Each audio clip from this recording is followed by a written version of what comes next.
మీ ఎలాంటి వ్యాపార ప్రకటనలకైనా వెంటనే మా ఛానల్ సంప్రదించండి.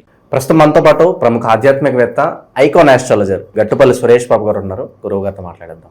నమస్కారం గురువు గారు. జై శ్రీమన్నారాయణ. సో డిసెంబర్ మాసం విశేషంగా తులారాశి వాళ్ళ పరిస్థితి ఏ విధంగా ఉండబోతుంది? సంవత్సరం చివరిలోకి వచ్చేసాం.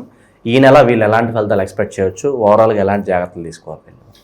ఖచ్చితంగా మనం చూసుకున్నట్టయితే కనుక తులారాశి, ఈ తులారాశి వారికి మనం ఈ డిసెంబర్ మాసం 2025 సంవత్సరం గత కొన్ని మాసాలుగా చూసుకున్నట్టయితే తులారాశి వారికి అర్ధాష్టమ శని అనేది మొదలవుతూ ఉంటుంది. అలానే శని భగవాన్ అశుభ దృష్టి కూడా ఉంటుంది. దాంతోపాటు ఈ యొక్క నవంబర్ డిసెంబర్ మాసాల్లో ఏమవుతుందంటే కనుక అధిపతి అయినటువంటి శుక్ర భగవానుడు కూడా వీరికి కన్యారాశి, తులారాశి, వృశ్చిక రాశిలో సంచరించేటువంటి విధానం అయితే మనకు కనిపిస్తూ ఉంది ఈ డిసెంబర్ మాసం మొత్తం కూడా.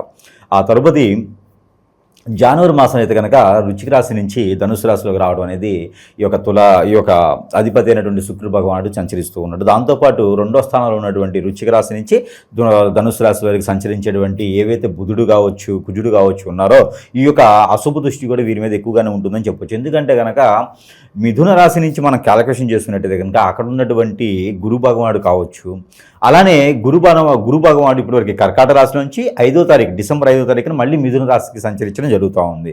ఈ రకమైనటువంటి గ్రహస్థితి ఉంది. అలానే మీనరాశిలో వక్ర చూపుతో ఉన్నటువంటి శని భగవానుడు కూడా స్ట్రేట్ ఫార్వర్డ్కి రావడం జరుగుతూ ఉంది ఇప్పుడు నవంబర్ 23న.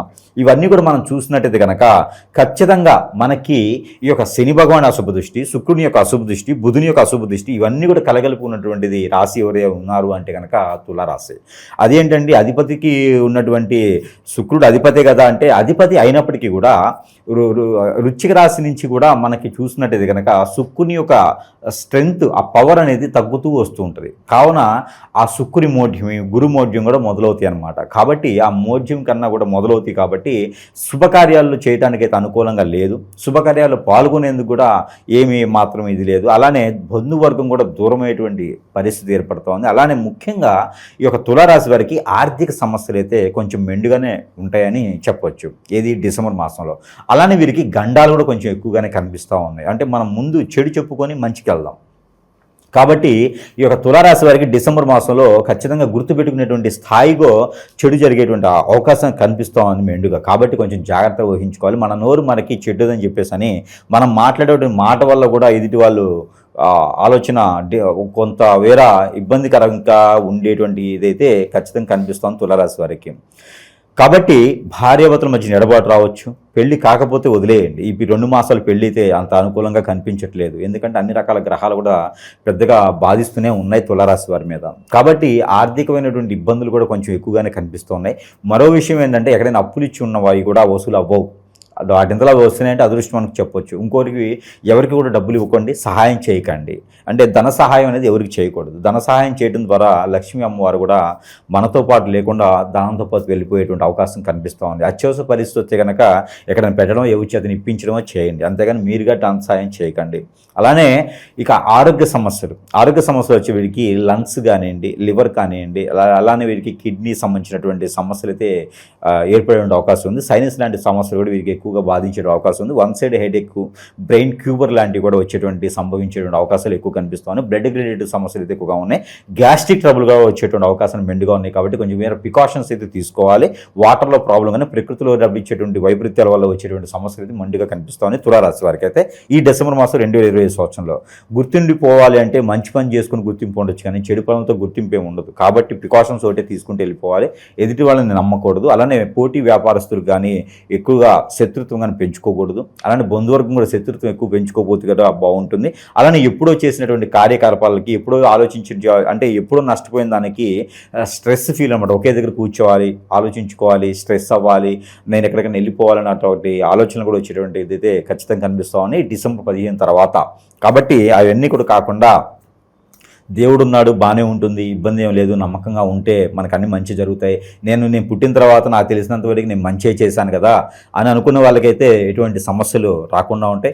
లేదు అంటే కోపంతో లేదా ఆవేశంతో మనం ముందు అడుగు వేస్తే కనుక ఖచ్చితంగా అది ఆ అడుగు మనకి చెడుతో మొదలవుతుంది. అలానే కొత్తగా ఏదైనా వ్యాపారం మొదలు పెట్టాలనుకుంటే కదా కొంతమేర వ్యాపారం మొదలు పెట్టకపోవడం మంచిది డిసెంబర్ మాసంలో. ఇంకేదైనా తప్పదు, వ్యాపారం ఇప్పుడు మొదలు పెడితే నాకు లోన్లు కానీ ఏమైనా వస్తాయి అనుకుంటే కనుక ఏదైనా వస్త్ర దుకాణాలు మొదలు పెట్టుకుంటే సరిపోతుంది. వస్త్రాలు కానీ టీ షాపులు షాపులు కానీ చిన్న చిన్న బొటిక్లు కానీ లేకుంటే కనుక హోటల్స్ లాంటివి పెట్టుకుంటే సరిపోతుంది. కానీ ఎక్కువ ఇన్వెస్ట్మెంట్ చేసి ఎక్కువ వ్యాపారాలు పెడితే కనుక ఖచ్చితంగా నష్టపోయేదానికైతే కనిపిస్తుంది. ఒకటైతే వీళ్ళకి అదృష్టం అని చెప్పొచ్చు. అది ఏంటంటే కనుక షేర్స్ కానీ మ్యూచువల్ ఫండ్స్లో కానీ ఇన్వెస్ట్ చేయడం, ఆన్లైన్ బెట్టింగ్లు కాకుండా ఆన్లైన్ బిజినెసెస్లో ఎక్స్పోర్ట్ ఇంపోర్ట్ రంగాల్లో కూడా ఇన్వెస్ట్ చేయడం ద్వారా అది అప్పు తెచ్చుకోకుండా వీరి సహకారంతో ఇన్వెస్ట్ చేయడం ద్వారా లోన్స్ కూడా కొంచెం వచ్చేలాగా ఉన్నాయి. వీరికి వ్యాపారం కూడా కొంచెం స్ట్రెస్ అవ్వకుండా నిదానంగా ఆలోచించుకుంటే అలాంటి వ్యాపారాలు వీరికి కొంతమేర కలిసి వస్తాయని చెప్పొచ్చు. అలానే పెళ్లి కావాల్సిన వారు ఎవరైతే ఉంటారో వారికి ఈ మాసం మానుకుంటే సరిపోతుంది. అలానే పెళ్లి చూపులు కూడా ఎంత పెద్దగా జరిగేలా కనిపించట్లేదు తులారాశి వారికి. అలానే పూర్వీకుల ఆస్తులు కానీ ఇవన్నీ కూడా వచ్చేలా ఉన్నాయి. కానీ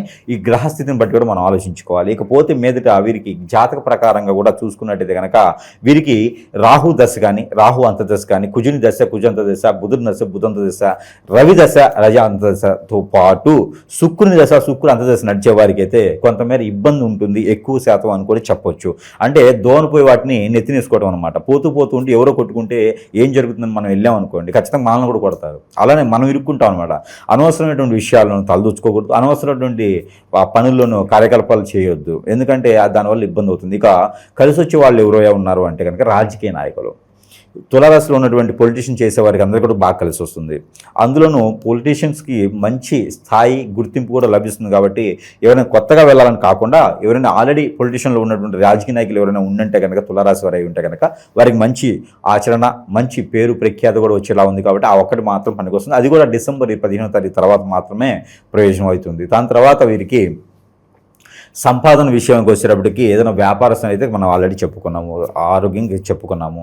అయితే ఇంకా వీరికి ముఖ్యంగా చెప్పాల్సిందంటే స్త్రీలు, తులారాశిలో పుట్టినటువంటి స్త్రీలు వీరికైతే కొంచెం మేర కలిసి వస్తుందని చెప్పవచ్చు. ఎందుకంటే శుక్రుడు బుధుడు అలానే కుజుడు ఇవి 3 గ్రహాలు కూడా ఆడవారి మీద ఎక్కువ శాతం మంచి మొగ్గు చూపుతూ ఉన్నాయి. కాబట్టి వీరు ఏదైనా చేయాలనుకుంటే కనుక పిండి గిన్నెలు, డ్రై ఫ్రూట్స్ బిజినెస్, ఆకుకూరల వ్యాపారం అలాంటి వ్యాపారం కొత్తగా మొదలు పెట్టాలనుకుంటే కనుక డిసెంబర్ 9వ తారీఖు తర్వాత మొదలు పెట్టుకున్నట్టయితే కనుక ఖచ్చితంగా వీరికి కలిసి వస్తుంది అని చెప్పొచ్చు. దాంతోపాటు పెళ్ళి అయ్యి భార్యాభర్తల మధ్యన వెడబాటు ఉండనే కనుక డిసెంబర్ 9వ తారీఖు తర్వాత వెళ్ళేసి కూర్చొని మాట్లాడుకుంటే కనుక ఖచ్చితంగా సానుకూలమైనటువంటి వాతావరణం అయితే లభిస్తుంది. లేడీస్ కోసం ఆడవారికి జాబులు వెసులుబాటు అయితే కనిపిస్తుంది. డిసెంబర్ 13వ తారీఖు తర్వాత ప్రయత్నం చేస్తే జాబులు వెసులుబాట్లు కానీ ఇంక్రిమెంట్స్ కానీ లేదా రిమోట్మెంట్స్ ఏదైనా వేరే దేశాలకి పంపించే విధానంగా కూడా కనిపిస్తూ ఉంది. జాబ్ ప్రమోషన్స్ కూడా వీరికి అవకాశం ఎక్కువగా ఉన్నాయి. శత్రువుల పరిస్థితి ఏంటంటారు గురుగారు? వాళ్ళ నుంచి ఎటువంటి ఇబ్బందులు వచ్చే అవకాశాలు కనిపిస్తాయి? మూలిగిని తాటిగా పడ్డింది అంటే ఇప్పుడు మనం ఆల్రెడీ గ్రహరీత్యా బాగాలేదు, ప్రకృతిరీత్యా బాగాలేదు, గ్రహాల సానుకూలత బాగాలేదు ప్రజెంట్ ఉన్న పరిస్థితుల్లోనూ. అది కూడా గోచార ప్రకారం కూడా సరిగా లేకపోతే కనుక ఇక వీరికి ఎట్లా ఉంటుంది పరిస్థితి అంటే కనుక ఇంట్లో ఇక మొదలు బయట పలకలే మొదలా ఉంటుందన్నమాట. అట్లానే వీరికి ఎట్లా ఉంటుందంటే వీరితో పాటు దీంతో పాటు ఈ దరిద్రమే సరిపోలేదురా బాబు అనుకుంటే మరొకటి శత్రు భయం. వీరు ఈ రకాలుగా ఇబ్బంది పడుతూ అంటే ఎదుటోడు వచ్చేసి మీకేమి బ్రహ్మాండంగా ఉన్నారు, మీకేమి ఆస్తులు ఉన్నాయి, మీకేమండి సుఖంగా ఉంటున్నారు, మీకేమండి పెళ్ళి అయింది, మీకేమండి సంపాదించుకుంటారు, ఈ రకంగా మీకు జాబ్ ఉందని ఏదో రకమైనటువంటి ఇబ్బందులు, నరదిష్టి నరఘోష దీంతోపాటు శత్రు భయం దాంతోపాటు పితృదోషాలు ఇవన్నీ కూడా కలగలుపుంటే ఇంక వాడు బతుకున్న సచిన